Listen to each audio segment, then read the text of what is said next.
आकाशवाणी गोरखपुर से प्रादेशिक समाचार।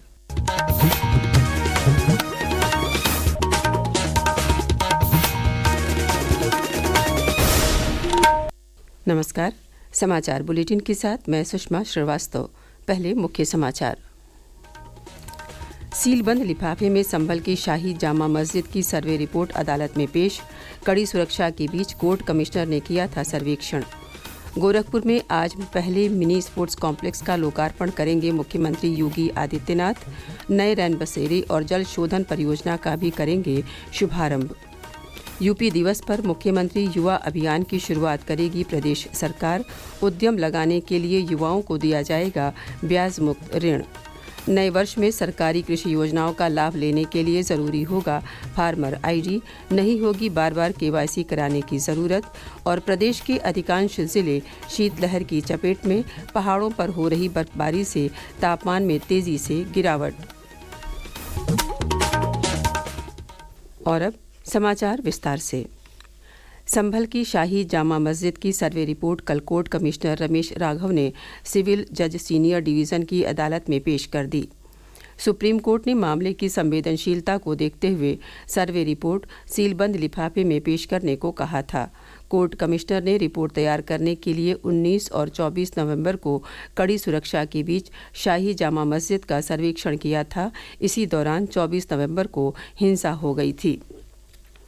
राष्ट्रीय जांच एजेंसी एनआईए की लखनऊ स्थित विशेष अदालत ने कासगंज में वर्ष 2018 में गणतंत्र दिवस के दिन तिरंगा यात्रा के दौरान हुए चंदन गुप्ता हत्याकांड में 6 साल बाद 28 आरोपियों को कल दोषी करार दिया है।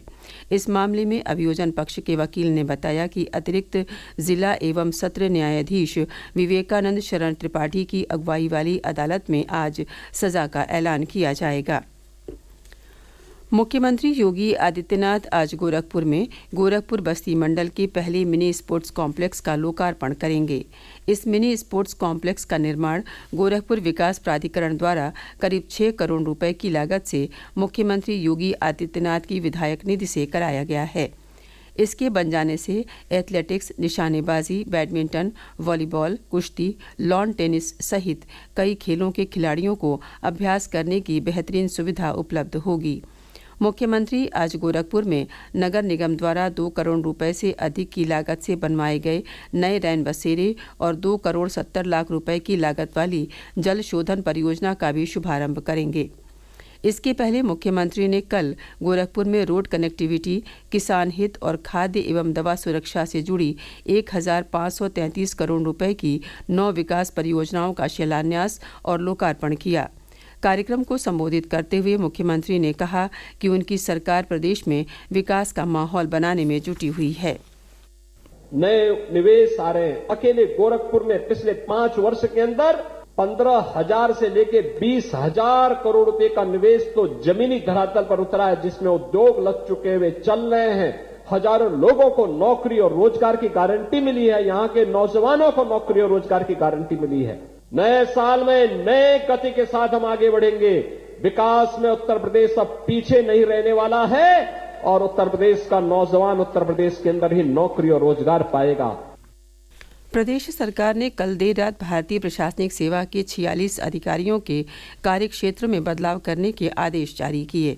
इस फेरबदल में प्रमुख सचिव संजय प्रसाद को एक बार फिर गृह विभाग की जिम्मेदारी दी गई है। अपर मुख्य सचिव दीपक कुमार को वित्त और माध्यमिक शिक्षा विभाग के साथ ही बेसिक शिक्षा विभाग का दायित्व भी दिया गया है। एल वेंकटेश्वर लू को प्रमुख सचिव समाज कल्याण का अतिरिक्त प्रभार दिया गया है। 24 जनवरी को मनाए जाने वाले यूपी दिवस के मौके पर प्रदेश सरकार मुख्यमंत्री युवा अभियान शुरू करने जा रही है। ये देश का पहला ऐसा कार्यक्रम होगा जिसमें युवाओं को उद्यम लगाने के लिए ब्याज मुक्त ऋण दिया जाएगा। कल यूपी दिवस की तैयारियों की समीक्षा करते हुए मुख्य सचिव मनोज कुमार सिंह ने सभी मंडलायुक्तों और जिलाधिकारियों को अधिक से अधिक पात्र लाभार्थियों का चयन कर मुख्यमंत्री युवा अभियान से जोड़ने के निर्देश दिए। सेवानिवृत्त आईएएस, आईपीएस पूर्व कुलपति और शिक्षाविद अब निक्षय मित्र की जिम्मेदारी निभाएंगे। मुख्यमंत्री योगी आदित्यनाथ ने कल टीबी उन्मूलन अभियान के संबंध में की गई बैठक में ये फैसला लिया। निक्षय मित्र के रूप में ये वरिष्ठ नागरिक टीबी उन्मूलन के प्रयासों में जन जागरूकता बढ़ाने के लिए सहयोग करेंगे। प्रादेशिक समाचार आप आकाशवाणी गोरखपुर से सुन रहे हैं। ये समाचार बुलेटिन हमारे YouTube channel AIR news Gorakhpur और एक्स हैंडल AIR न्यूज़_GKP पर भी उपलब्ध है। किसानों को कृषि संबंधी विभिन्न योजनाओं का लाभ दिलाने के लिए सरकार फार्मर ID बनाने पर जोर दे रही है। नए वर्ष में कृषि योजनाओं का लाभ लेने के लिए फार्मर ID जरूरी होगी। फार्मर ID का सबसे बड़ा लाभ ये है कि इसके बन जाने के बाद किसानों को बार बार KYC कराने की ज़रूरत नहीं पड़ेगी। अब PM किसान सम्मान निधि, फसल बीमा और कृषि की अन्य सरकारी योजनाओं का लाभ फार्मर ID के आधार पर ही दिया जाएगा। अयोध्या में भगवान रामलला की प्राण प्रतिष्ठा की वर्षगांठ पर 11 से 13 जनवरी तक राम मंदिर में दर्शन के लिए VIP और VVIP पास नहीं बनेंगे। श्री राम जन्मभूमि तीर्थ क्षेत्र ट्रस्ट के महासचिव चंपत राय ने बताया कि प्राण प्रतिष्ठा की वर्षगांठ पर आयोजित होने वाली प्रतिष्ठा द्वादशी समारोह का शुभारंभ मुख्यमंत्री योगी आदित्यनाथ 11 जनवरी को करेंगे। 3 दिवसीय आयोजन में धार्मिक अनुष्ठानों के साथ सांस्कृतिक प्रस्तुतियां भी होंगी। प्रयागराज महाकुंभ में कल श्री पंचायती अखाड़ा महानिर्वाणी ने राजसी वैभव के साथ छावनी क्षेत्र में प्रवेश किया। इस अवसर पर शहर में पुष्प वर्षा कर संतों का भव्य स्वागत किया गया। छावनी प्रवेश यात्रा में 4 महिला मंडलेश्वर भी शामिल हुईं। केंद्रीय खेल मंत्रालय ने कल खेल रत्न, अर्जुन और द्रोणाचार्य पुरस्कारों की घोषणा कर दी।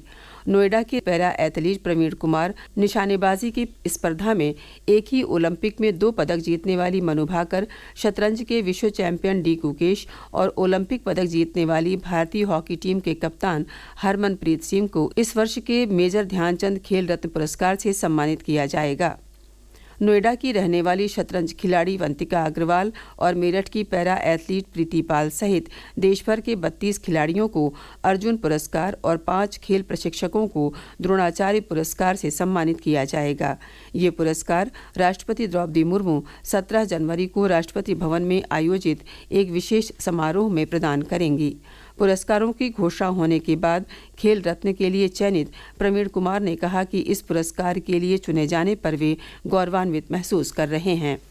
मैंने डाला था खेल रत्न के लिए और जब मैंने देखा कि ये हो चुका है तो मैं अपने आप को प्राउड फील कर रहा हूँ अभी, और मोटिवेट भी फील कर रहा हूँ कि मैं आगे अभी जो अपकमिंग मेरे कॉम्पिटिशंस हैं उनमें मैं और अच्छा करूँगा। और मोदी जी ने जो हमें रेस्पेक्ट जो दिलाई है पूरे इंडिया में कि डिसेबल पर्सन्स, दिव्यांग लोग भी कुछ कर सकते हैं, वो इतना अच्छा कर रहे हैं तो आप भी कर सकते हैं, तो ये प्राउड की बात है।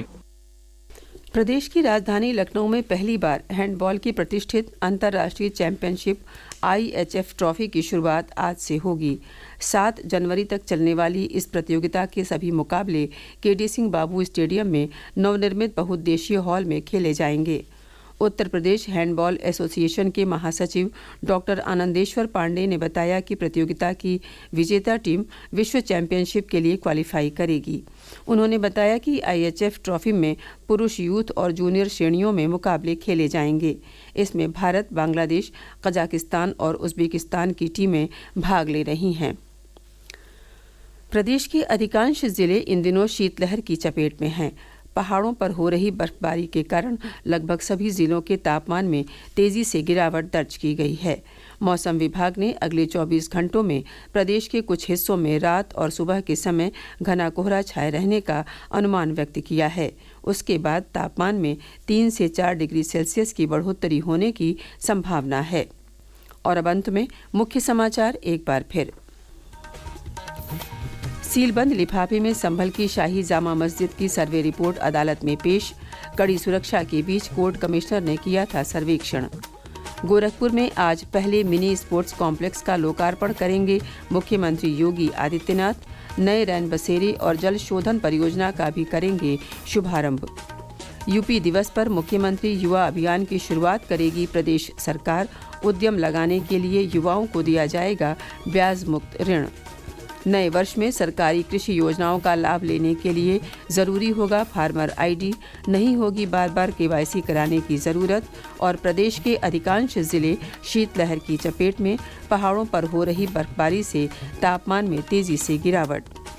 इसी के साथ प्रादेशिक समाचारों का ये बुलेटिन समाप्त हुआ। नमस्कार।